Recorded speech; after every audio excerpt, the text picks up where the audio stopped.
بسم اللہ الرحمن الرحیم الحمد للہ رب العالمین والصلاة والسلام علی رسولہ الکریم اما بعد۔ نبی صلی اللہ علیہ وسلم نے فرمایا اذا مات الانسان انقطع عنہ عملہ الا من ثلاث، کہ جب بندہ فوت ہو جاتا ہے، دنیا سے چلا جاتا ہے، تو اس کے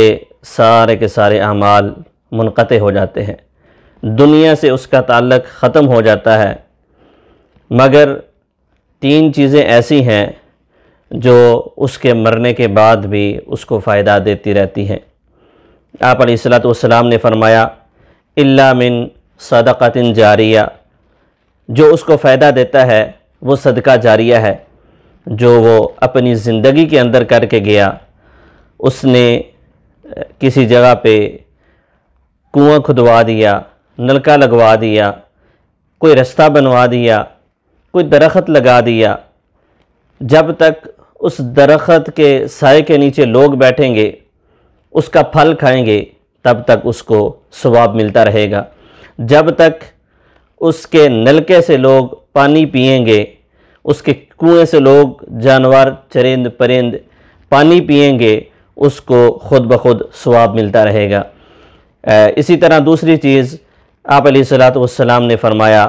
او علم ينتفع به، یا ایسا علم اپنے پیچھے چھوڑ کر چلا گیا جس سے لوگ اس کے مرنے کے بعد بھی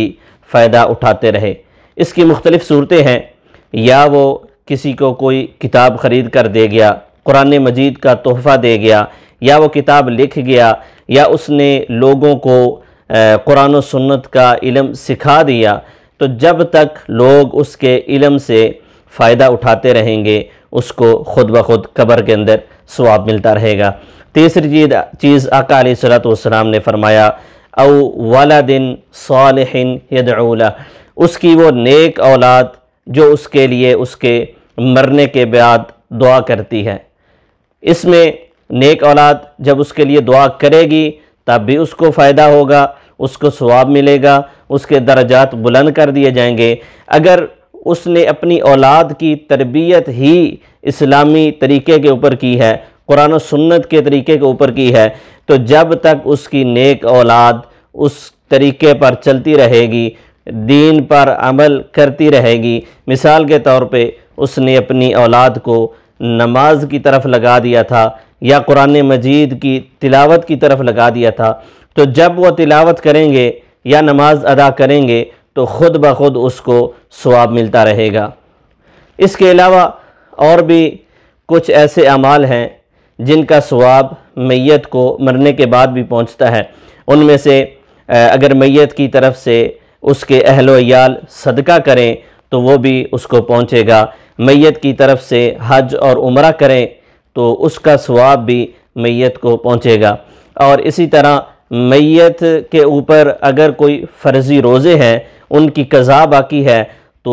وہ اس کے پیچھے جو گھر والے ہیں وہ میت کی طرف سے روزہ رکھیں گے تو اس کی قضا بھی وہ ادا ہو جائے گی اور اس کا میت کو ثواب بھی ملے گا۔ تو اسی لیے ہمیں چاہیے کہ ہم اپنے مرنے کے بعد ایسے اعمال کر جائیں کہ جو ہمارے مرنے کے بعد ہمارے کام آ سکیں۔ ان میں ہم اپنی اولاد کی تربیت اچھی کر جائیں، دین کے مطابق کر جائیں، یا اپنے لیے کوئی صدقہ جاریہ بنا دیں، یا کسی کو ہم ایسی باتیں بتا دیں کہ جو وہ عمل کرے گا اور ہمیں مرنے کے بعد فائدہ ملے گا۔ اللہ تعالیٰ سے دعا ہے کہ اللہ تعالیٰ سمجھ کر عمل کرنے کی توفیق عطا فرمائے۔